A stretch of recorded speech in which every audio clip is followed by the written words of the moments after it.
जी माशाल्लाह, कितना ही प्यारा खूबसूरत जामुन है जी। बारिश आती जामुन का रंग देखे किस तरह चेंज हो गया।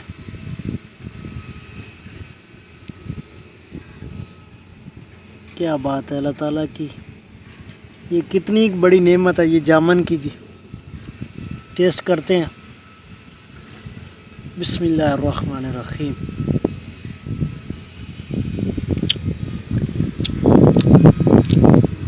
अभी तक ये थोड़े थोड़े खट्टे हैं, लेकिन इंशाल्लाह काफ़ी फ़र्क पड़ेगा आने वाले दिनों में ना।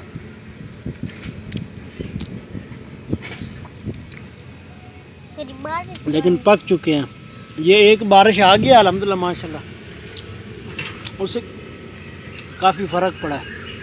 तो ये जो अभी जामुन लगा हुआ है, ये भी इसके नहीं जामुन पके, ये कुछ बीच में है, अभी उनका रंग चेंज हो चुका है। लेकिन एक हफ्ते बाद ये भी पक जाएंगे और मिठास भी इंशाल्लाह आ जाएगी।